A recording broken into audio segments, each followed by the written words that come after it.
Bismillahirrahmanirrahim. Alhamdulillahirabbil alamin. Wassalatu wassalamu ala asyrafil mursalin sayyidina Muhammad wa ala alihi wa sahbihi amma ba'd. Para hadirin, ibu-ibu dan bapak-bapak, saudara-saudara sekalian,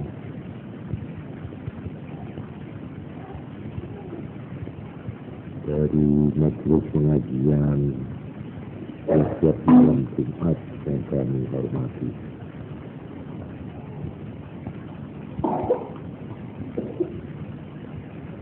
Saya masih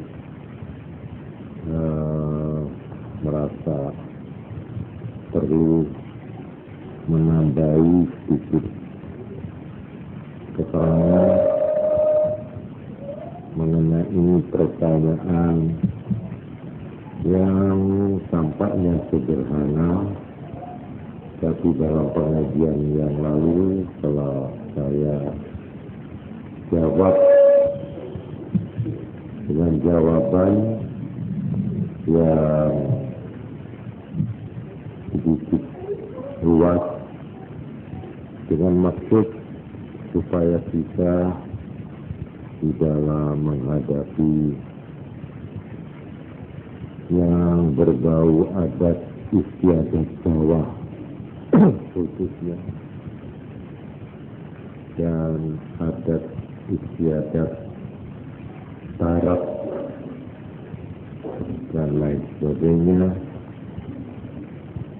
kita mempunyai pegangan, mempunyai dasar. Sebab di dalam kehidupan sekarang ini,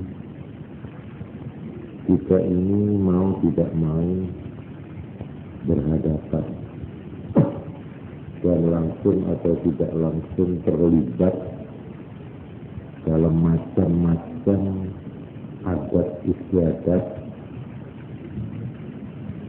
yang mungkin kita tidak tahu latar belakangnya, kita tidak menyadari bahwa adat istiadat itu mempunyai sumber-sumber yang mungkin bertentangan dengan agama Islam.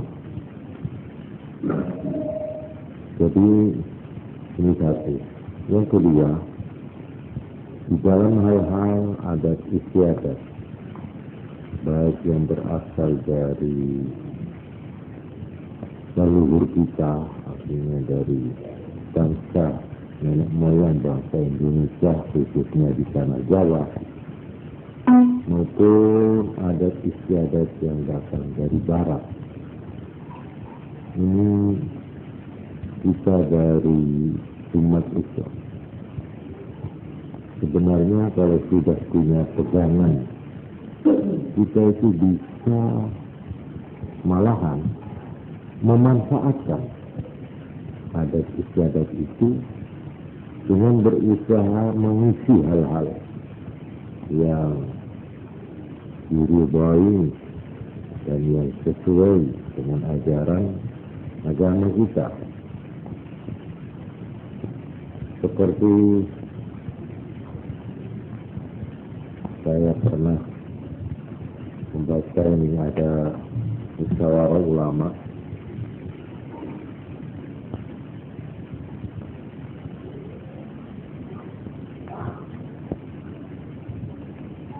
tentang yang namanya haul.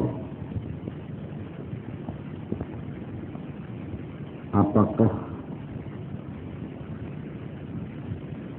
keputusan Kongres kedua Jamiah Thariqah Mu'tabarah tentang peringatan wafat haul itu termasuk mengikuti sunnah Rasulullah dan Khulafaur Rasyidin, apakah keputusan tersebut benar atau tidak? Kemudian di dalam musyawarah ulama ini dijawab begini, sambil membenarkan keputusan tersebut, maka kebiasaan peringatan wafat atau qaul yang berlaku itu mengandung 3. 1. Mengadakan ziarah kubur dan tahlil. 2. Mengadakan hidangan makanan dengan niat sedekah dari almarhum.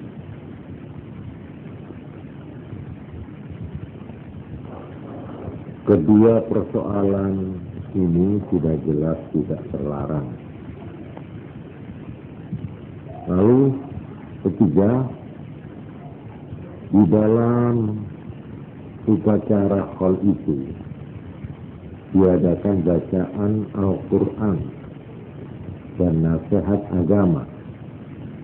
Kadang-kadang diadakan penerangan tentang sejarah orang yang diperingati untuk dijadikan suri teladan. Ini contoh ya bagaimana memanfaatkan yang sudah menjadi adat istiadat. Juga mengenai yang ditanya tentang mutoni ya, 3 hari 7 hari 40 harinya 100 bacaan Quran kita isi dengan baca selawat, kita isi dengan zikir dan sebagainya. Itu bisa berubah nilai dan wajah daripada pertemuan keselamatan itu. Sebab di dalam hadis-hadis banyak diterangkan tentang yang namanya majelis zikir. Majelis zikir ada 3, ada 2 hadis yang saya ketahui. Yang pertama menerangkan apabila ada orang banyak, artinya banyak itu lebih dari 3 orang berkumpul membaca Quran. Ini kata-katanya di situ membaca Quran. Sedang hadis yang kedua, yadhkurunallah, berzikir, asal membaca zikir, bacaan-bacaan apa namanya, bacaan la ilaha illallah, la ilaha illallah, itu zikir. Yang biasanya disebut tahlil itu sebenarnya zikir. Tahlil itu membaca la ilaha illallah, itu tahlil. Kalau tasbih membaca subhanallah. Kalau tahmid membaca alhamdulillah. Kalau takbir membaca Allahu Akbar. Kalau hauqalah membaca la haula wala quwwata illa billah. Itu semua termasuk zikir. Jadi di dalam sebuah hadis yang lain tidak berkumpul orang-orang banyak yang berzikir. Yang tadi yang pertama baca Quran. Kecuali mereka akan diikuti oleh sakinah, oleh rasa tentram. Wa haffat bihim malaikat, dan malaikat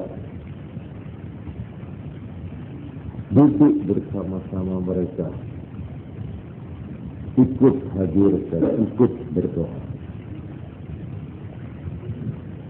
Ini hadisnya cukup terkenal. Ya, kalau nanti perlu bisa saya baca secara lengkap. Ini sering saya ucapkan, ya, saya terangkan, oleh karena memang zaman dulu, di zaman Mbah kita, Wali Songo itu beliau tidak mau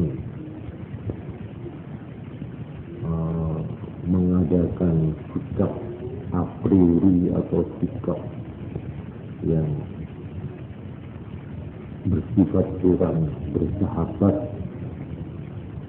Malah beliau itu mentolerir adat istiadat yang berlaku di tanah Jawa ini, ya, lalu diisi dengan hal-hal yang baik menurut agama.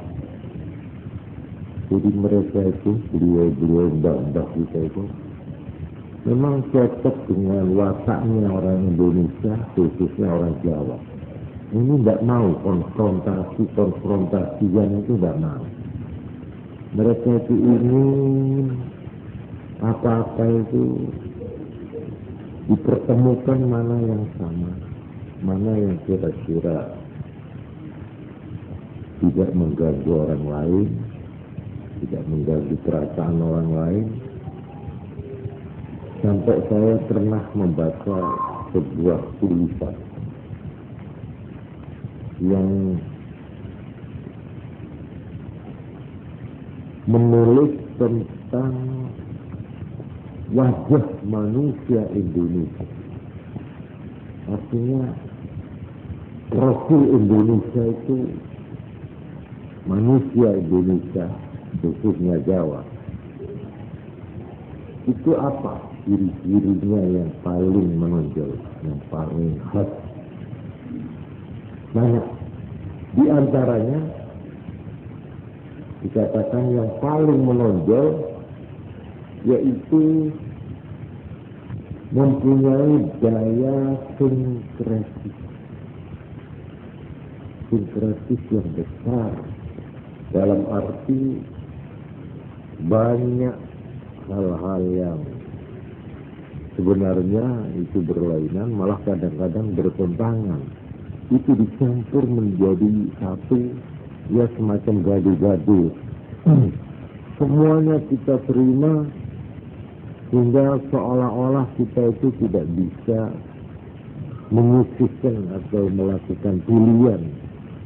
Semua kita terima, kita tampung, lalu kita kawinkan, kita baurkan, ya, kita campurkan. Nah ini memang kalau kita melihat, ini perlu kita pahami, ya. Perlunya itu supaya kita itu mengemukakan apa-apa itu supaya cukup realis dan cukup bijaksana.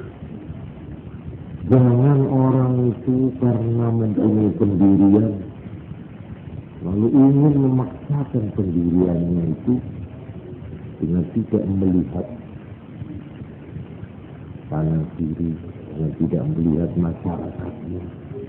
Masyarakat Indonesia ini sebenarnya masyarakat yang penuh kompromi, penuh damai, penuh toleransi.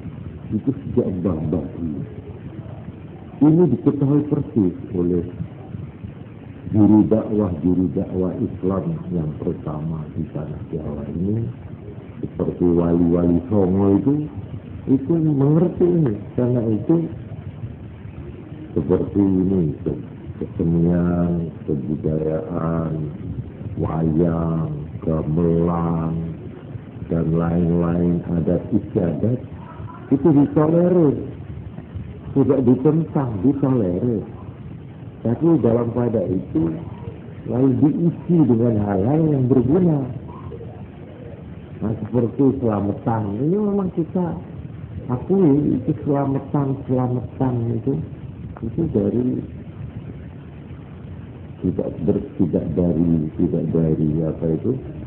tidak dari agama.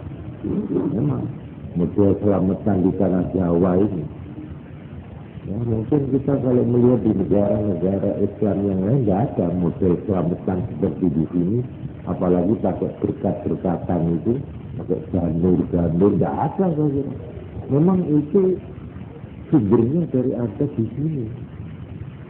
Tetapi kita punya ajaran yang namanya sedekah. Nah, sedekah. Ini bisa dimasukkan di situ. Juga ajaran zikir tadi itu ya, saya sebut baca Quran bersama-sama. Ini oleh wali Islam itu dimasukkan. Jadi tentang ini kita ini supaya luas gitu. Seperti sekarang ada ulang tahun, ini sudah jadi aset. Sebenarnya ini berasal dari Eropa kalau saya tidak salah, dari Barat. Mulai anak kecil ulang tahun, ya sampai kita ikut-ikutan juga ini ulang tahun. Dulu kita ini tidak pernah ulang tahunan ini. Tapi akhir-akhir ini, apa betul itu dari Barat itu kira-kira? Hah? Iya. Ini bagaimana menghadapi adat atau hasil kebudayaan atau hasil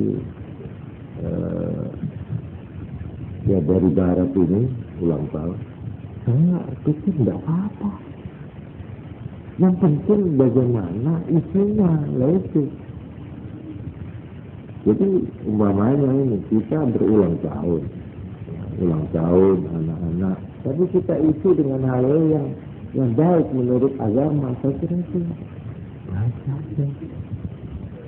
Ya terus terang. Di dalam dunia yang seperti kita lihat sekarang, dunia ini menjadi sempit karena teknik. Ya, artinya transport, hubungan antara Amerika dan Indonesia ini dekat kita. Jepang itu malah Eskimo apa itu sudah dekat, seolah-olah bumi yang besar dan jauh ini sekarang menjadi satu tempat yang kecil, yang setiap waktu itu orang bisa hubungan, baik orangnya datang ya, atau suaranya yang datang dengan alat telepon atau dengan TV atau dengan ya, segala macam alat hubungan komunikasi. Dunia ini menjadi sempit. Karena itu kalau terjadi apa-apa di ujung barat sana umpamanya menit ini terjadi, maka itu gampang menular ke sini.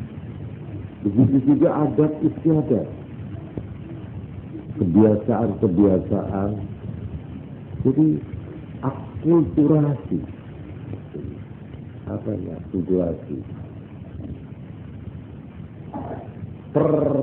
pembauran, ya, atau macam-macam kebudayaan, lalu saling tukar menukar, saling susut menyusut, saling masuk memasuki, itu saya kira tidak bisa dihindari. Adat yang terjadi di sana, ya, lalu di sini menjadi satu dengan adat istiadat di sini. Ini saya kira pergaulan atau pembauran, ya, kebudayaan, kesenian, lagu-lagu. Sekarang ini repot mau cari yang asli, yang tidak kecampuran itu lagi. Ya mungkin sekarang malah ya tidak tahu, saya bukan ahli lagu ya. Apakah lagu Jawa itu masih asli, saya tidak tahu. Tapi kalau lagu-lagu yang umum juga dengar itu campuran itu. Ya ada bau Indianya, ya ada Arabnya, ya ada Melayunya, oleh itu campur. Ini saya kira mempengaruhi ini. Malah sekarang ini sudah diatur oleh negara-negara. Itu pertukaran kebudayaan, pertukaran kesenian itu malah diatur sekarang. Memang direncanakan. Dan kita sendiri sebenarnya sudah ada firman itu di dalam Al-Quran. Kata-katanya itu begitu luas, begitu loh. Yaitu firman yang mengatakan inna ja'alnakum ya Allah syu'uban wa qabaila lita'arafu. Aku memang menjadikan kamu ini berbangsa-bangsa, bersuku-suku, lita'arofu supaya kenal mengenal dan saling tahu mengetahui satu dengan yang lain. Ya itu artinya kan menganjurkan apa itu pergaulan dan kenal mengenal kebudayaan, adat dan sebagainya. Jadi orang ini kalau mau mempertahankan kut saya mau non-Islam mutlak, tapi bagaimana? Itu di dunia yang makin sempit karena kemajuan teknik. Tapi cuma kita diberi garis belajar yang dilarang, yaitu mutlak soal akidah, soal kepercayaan. Nah, ini tidak boleh. Ini sudah jelas itu surat Al-Kafirun ya. Qul ya ayyuhal kafirun la a'budu ma ta'budun. Terus apa itu? Wala antum 'abiduna ma a'bud wala ana 'abidun ma 'abadtum wala antum 'abiduna ma a'bud lakum dinukum waliyadin. Jadi soal agama, soal kepercayaan ini ada garis, tidak bisa. Ini pendirian Islam karena ada itu tadi surat Al-Kafirun. Di dalam soal kepercayaan dan iman ini tidak ada kompromi. Memang dulu dicoba oleh orang jahiliyah, orang Mekah itu, khususnya Nabi, supaya ada kompromi. Beginilah, saya satu waktu pergi ke tempat masjidmu Muhammad, nah, nanti kamu juga pergi ke berhalaku, patung-patungku, gentenganmu, jadi dan rukun gitu katanya. Ini caranya mereka mau, karena mereka sudah putus asa, dihalang-halangi Islam lama. Akhirnya ditempuhlah jalan ini, kompromi ibadah. Nah ini menghadapi ini turun ayat itu, surat Al-Kafirun. Tidak bisa, kalau soal agama nggak bisa, maaf saja. Rukun ya rukun, tapi nek jaluk rukun itu mengenai kepercayaan nggak bisa, memang nggak bisa. Bagaimana antara percaya satu Tuhan monoteis dengan musyrik itu artinya menyekutukan Tuhan tidak cukup satu tapi sampai 2, 3. Ini nggak bisa, ini bersimpangan lagi. Walhasil di dalam soal agama saja, dalam arti kepercayaan nggak bisa. Tapi yang lain nggak apa-apa. Soal ilmu, soal kesenian, soal apa, ini bisa saja dengan kita melihat, ya, apakah ada hal-hal yang bertentangan secara prinsipil, itu kan. Malah kita ini dianjurkan, ya, untuk memanfaatkan, jadi mengisi cara yang sebaik-baik. Ini tentang ini saya ingin menunjukkan betapa berurat berakarnya masyarakat Jawa ini dengan yang tadi saya sebut sinkretisme. Sinkretisme itu apa? Sinkretis itu apa?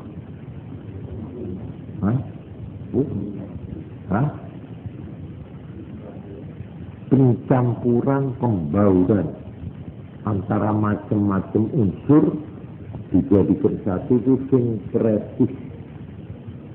Ini apa kebudayaan atau pikiran sinkretisme ini memang di dalam sejarah pernah terjadi. Malah saya masih ingat, ya. Pertama yang paling menonjol ini soal agama ini, yaitu sinkretisme perpaduan antara dua agama, yaitu agama Hindu dan agama Buddha. Ini pernah dikawinkan, dibaurkan yaitu oleh Raja Singosari itu sama Kartanegara. Ya, Raja Singosari itu. Kartanegara tahun 1268 sampai dengan 1292. Ini agama perpaduan antara Buddha dan Hindu, lalu disebut Siwa Buddha. Dan ini menjadi agama resmi dari Raja-Raja Majapahit sejak itu. Jadi agama yang dianut oleh Raja-Raja Majapahit itu adalah agama sinkretis, agama perpaduan dari agama Hindu dan agama Buddha. Ini juga di zaman Joko Tingkir, yaitu Sultan Hadiwijaya Pacar, itu juga ada semacam perpaduan lagi Siwa Buddha tadi itu, ya, yang sudah campuran, gitu, campuran Buddha dan Hindu. Ini dicampur dengan unsur Islam. Itu diperpadukan terutama dengan aliran Syiah. Sehingga ada yang namanya faham wahdatul wujud. Itu ada faham wahdatul wujud dari Syiah yang akhirnya kita kenal sekarang dengan kata-kata manunggaling kaula Gusti. Itu sebenarnya perpaduan itu, manunggaling kaula Gusti. Nah, sekarang dijabarkan manunggaling abri dan rakyat. Itu sebenarnya ini pikiran itu ya tidak sama, tapi iramanya kan sama, itu namanya. Itu sebenarnya asalnya dari sini, manunggaling kaula Gusti. Jadi Tuhan dan kaula ini jadi satu. Ini ajaran, ya kalau kita tanya apakah ini ajaran Islam benar, membenarkan apa nanti ini soal lainnya. Tapi saya baru cerita sampai akhirnya kalau kita lihat gelar Raja-Raja Mataram itu diambil dari istilah-istilah Islam, seperti Paku Buwono. Paku itu paku juga. Paku, ya. Buwono itu apa? Ini bahasa agamanya, ya. Kutub, al-Qutbu, kutub. Itu paku Buwono.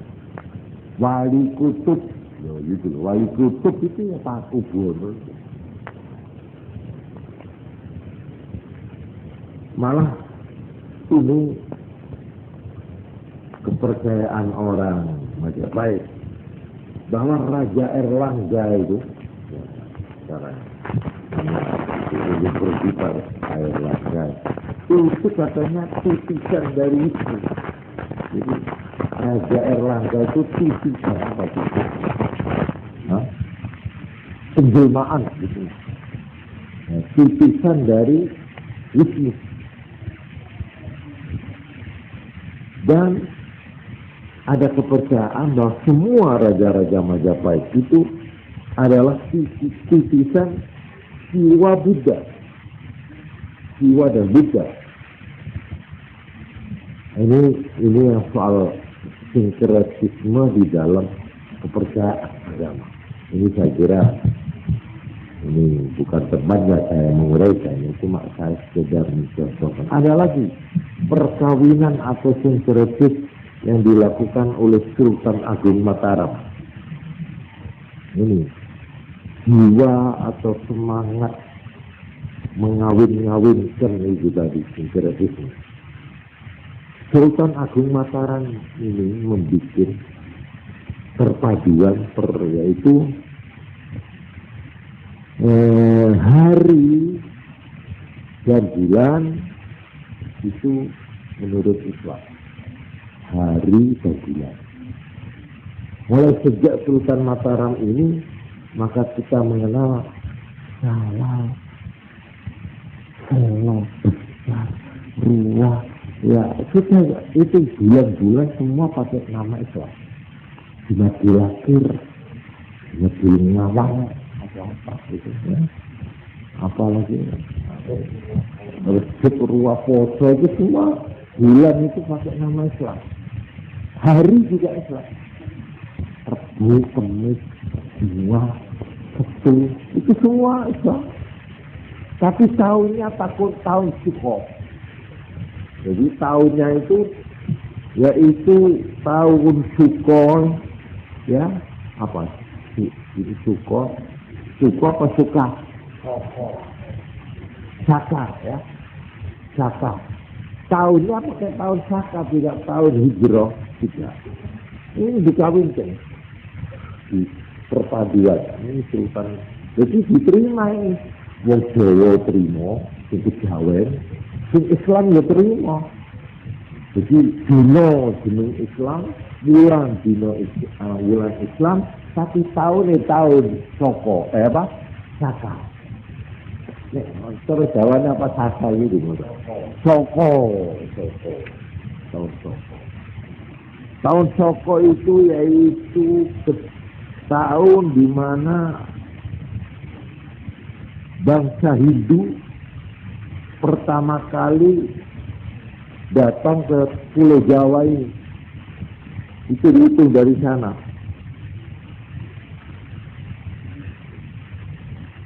Yaitu menurut yang saya catat tahun 78 Masehi. Tahun 78 Masehi itu datangnya Hindu ke Pulau Jawa. Nah, perpaduan sinkretis yang dilakukan oleh Sultan Agung Mataram ini mulai tahun 1633. Sejak itu, jadi abad berapa itu? Abad 17. Sejak itu, wong Jawa itu nyebut dinane cara Arab. Dino Ahad, di Ahad, Ahad. Tahu itu. Ejaannya mungkin macam-macam ya, Ahad. Senang, Selasa, Rebu, Kamis, Jumat, itu. Siapa Sabtu? Itu. Tapi itu jelas nama Islam itu hari-hari itu. Juga bulan. Bulan itu pakai bulan Islam. Cuma tahunnya tidak pakai Hijrah. Nah, ini semacam apa ya teman? Semacam perpaduan. Dan jangan dikira kita hanya mau berpadu dengan soal-soal dari zaman nenek moyang.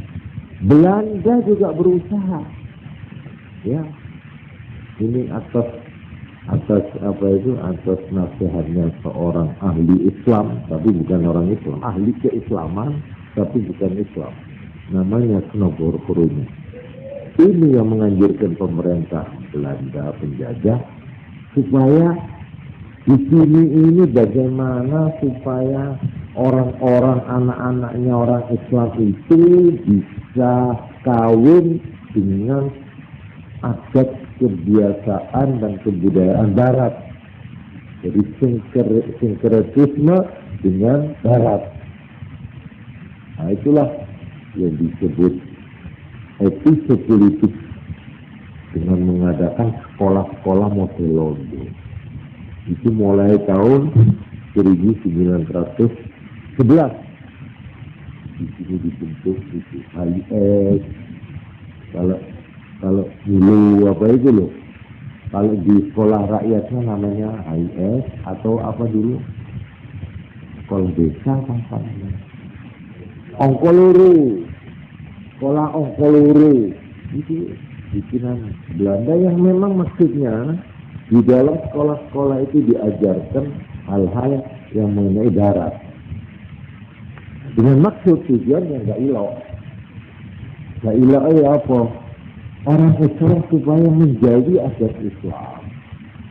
Supaya dia itu wajah disebut orang Islam. Sekalipun dia tidak usah pindah agama, nggak apa-apa. Asal jauh saja dari Islam. Ini aja. Nggak ilok ya. Karena itu bacaan-bacaan di situ dengan Arab itu jelek. Arab itu digambarkan begitu gila. Pakaiannya saya pernah lihat itu di buku bacaan sekolah rakyat zaman Londo. Itu naik dengan Arab itu sarung mincin, ya, mesti apa itu kotor gitu modelnya. Tapi nanti di sampingnya itu sudah siang selono putih, wajah itu rambutnya ini Eropa. Jadi arek mulai cilik itu ditanam. Iya nek wong barat Londo itu wajah. Wong arek iki sarungan, pakai ngene kerawutan, kadang ono lalere ngene. Di gambar ada lalere yang alhasil itu menanam rasa antipati. Sampai akhirnya ini berhasil. Jadi ini sejak itu maka pergulatan antara kebudayaan Barat, kebudayaan Jawa, Islam. Sampai sekarang ini, sampai ada sih kayak-kayakan, kami langganan, ada itu kami langganan. Ada yang kami jawanan, ya. Ini kita ini bagaimana terhadap dua-duanya? Tidak apa-apa kita. Asal kita itu mempunyai alat untuk apa itu menyaring. Tidak apa-apa. Sekarang orang bercelana tidak apa-apa. Tapi zaman nenek moyang kita celanan itu dikasir-kasir, betul. Kan kasir. Gundulan nggak boleh waktu itu. Sekarang gundulan nggak apa-apa juga. Iya, zaman itu seolah-olah bingkengan, belangkongan, wah kejawen. Gundulan Londo juga. Ada kopian santri. Ini dulu dipertentangkan. Hebat. Sampai diharam pakai nasi haram. Lah masalah begini. Ini kita mau tidak mau menghadapi, apalagi sekarang. Sekarang ini mana yang tidak ada di sini? Model ala Hongkong ada, ya, ala Jepang ada, ala Amerika Latin ada, ala Kuba itu, tinggi. Wah, masya Allah sudah sekarang ini kita hidup di dalam kancah itu. Kita bagaimana? Apakah kita mau lari ke gunung supaya tidak terpengaruh di semua? Mau sembunyi di kuburan gitu? Tapi ada. Selama kita, apalagi sekarang, majalah, surat kabar, itu. Nah inilah. Jadi saya ingin menunjukkan dengan ini bahwa kita ini menghadapi masyarakat seperti Pancasila. Ini kalau kita ikuti apa aja, Pancasila itu sebenarnya semacam sinkritisme juga, perpaduan dari segala unsur, segala ras, segala agama, bagaimana supaya hidup rukun kan gitu kan? Nah ini jangan begini. Kalau kita secara garis, saya tidak mau. Kalau tidak, Islam 100% Quran, hadis, ulama fikih. Kalau mau apa itu secara keras, kita harus toleransi, harus lapang dada. Karena itu di dalam menerima adat istiadat, soal pakaian, soal kebiasaan, selama tidak menyebut soal apa? Bisa. Kalau ini nggak bisa, maaf. Kalau di dalam soal agama, ini sudah ada ayatnya yang gamblang itu. Ya ayyuhal kafirun. Jadi oleh sebab itu soal pertanyaan seperti selamatan saya menjawab dengan tidak ragu. Mari kita manfaatkan. Orang selamatan itu, dalam pada itu hal-hal yang dilarang agama kita hindari. Seperti namanya niyahah. Ini pokoknya yang dilarang itu niyahah. Niyahah itu apa? Ngersulong, gerindel, nelongso, ndak nerima, mati. Ini niyahah. Tentang niyahah ini, saya kira kita ndak usah ragu, itu memang dilarang oleh agama. Kita hindari itu. Memang kalau baru mati, ya itu mati. Pokoknya si wong itu saya kira sudah jauh, itu sudah terhibur itu.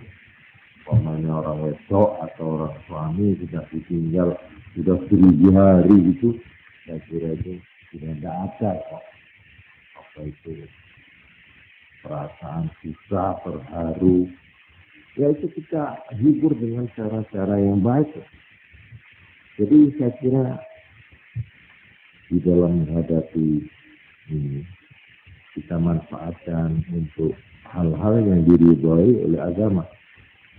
Nah ini saya kira sudah selesai jawaban saya. Jadi insya Allah sudah ada sisanya lagi. Pertanyaan itu saya anggap itu penting untuk dijelaskan duduknya di ini. Begini.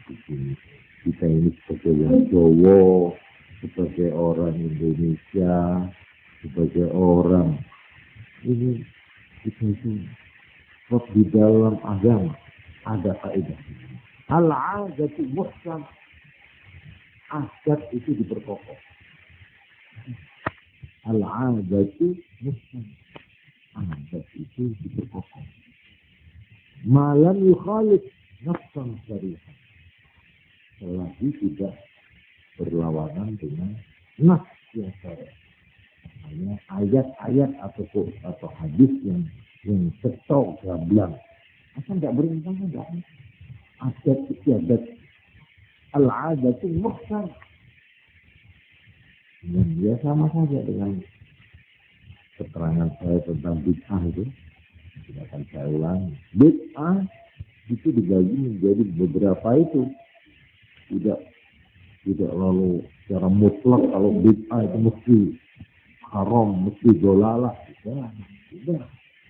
Bisa bid'ah itu hal-hal yang tidak terdapat di zaman Nabi. Kan gitu ya. Asal tidak bertentangan dengan Quran, hadis, kita bisa terima. Bid'ah.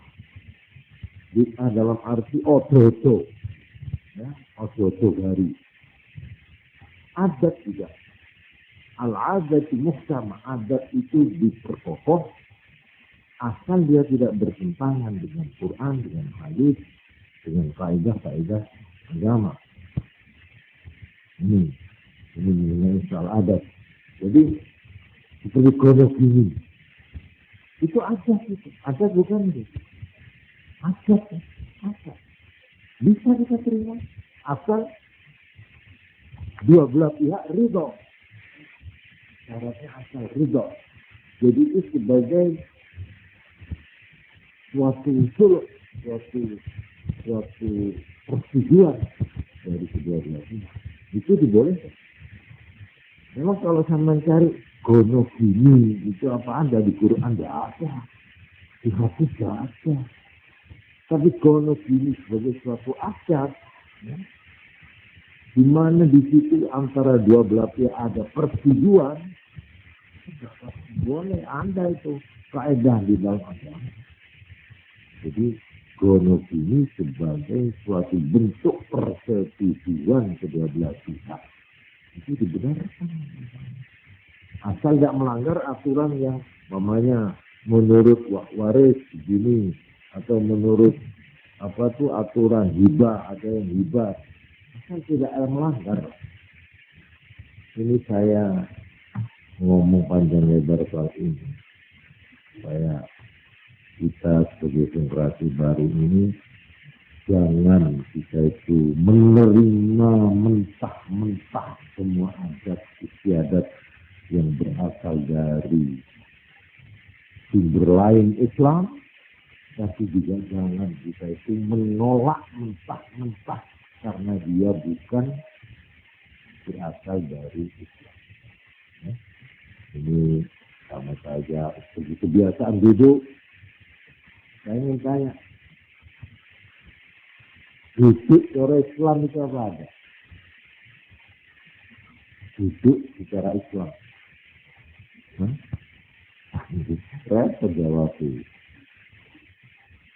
Duduk secara Jawa ada enggak? Duduk menurut wong Jawa.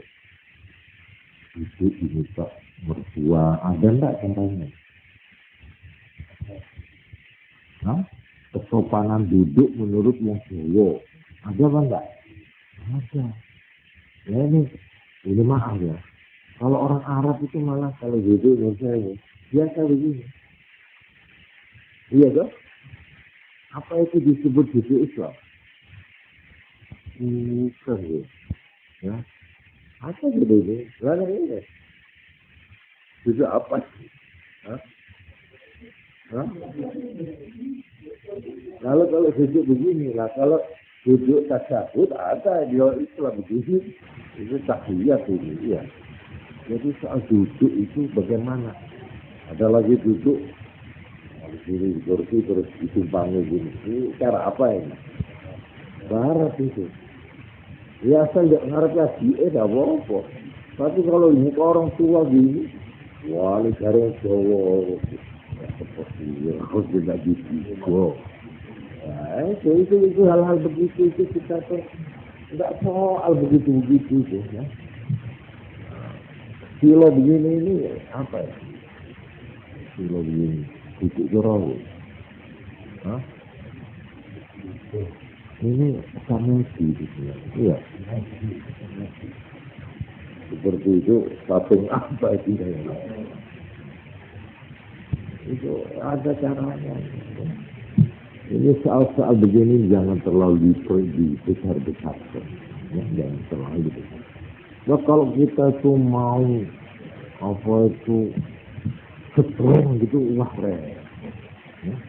Jadi karena itu marilah semua itu terutama dalam arti ya menghindarkan ya mentolerir dalam arti berbuat apa itu bijaksana, tapi juga harus ada apa itu saringannya ya, mana yang bertentangan, mana yang dibolehkan dan tidak dibolehkan. Nah ini saya kira cukup dan saya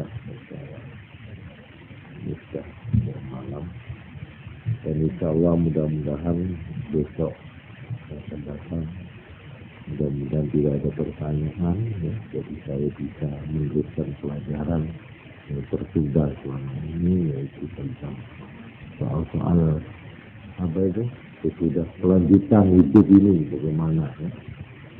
Dan saja kurang lebihnya saya mohon maaf. Assalamualaikum warahmatullahi wabarakatuh.